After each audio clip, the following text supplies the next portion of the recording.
Très chers compatriotes, je prends aujourd'hui la parole en cette période de la célébration de la Nativité afin qu'ensemble, nous ayons à la fois un regard rétrospectif sur 2024 et une projection sur les perspectives de 2025.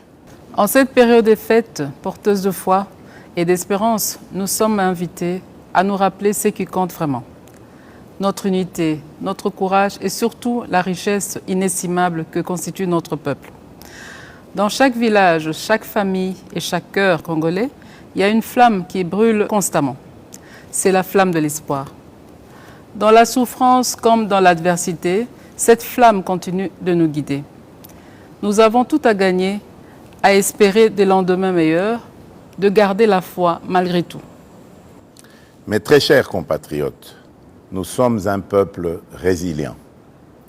C'est ici l'occasion pour moi de saluer l'engagement et le travail exemplaire de nos héros du quotidien, notamment le personnel soignant qui continue à sauver des vies avec un dévouement admirable, nos enseignants qui forment les générations futures malgré des conditions souvent difficiles, à nos gardiens de la paix qui veillent à la sécurité de nos communautés avec courage et détermination.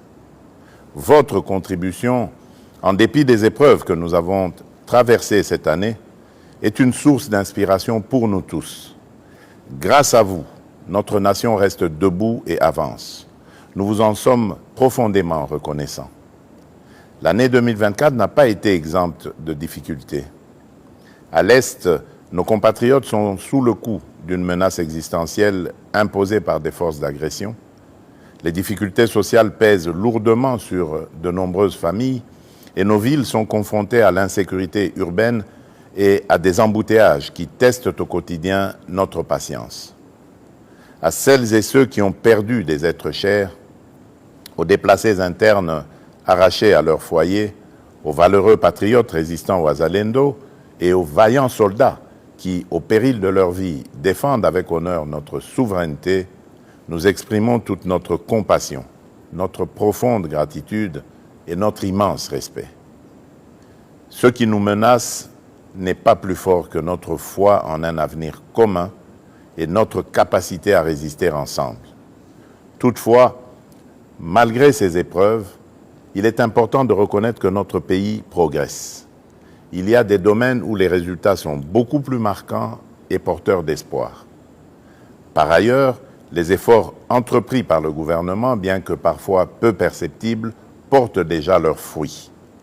Pas à pas, nous nous relevons. En cette période où l'esprit de Noël réchauffe nos foyers, à travers des gestes simples de partage et de solidarité, nous pouvons réconforter ceux qui souffrent et tracer ensemble le chemin vers les lendemains meilleurs.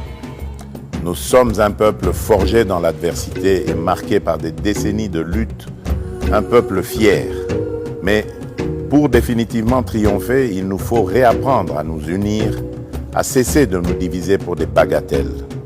L'unité et l'amour de la patrie sont les clés de notre renaissance et de notre salut collectif. Gardons cet engagement qui nous galvanisera, car ensemble, rien ne nous est impossible. Mes très chers compatriotes, nous avons le pouvoir de relever les défis et d'écrire un nouveau chapitre de notre histoire.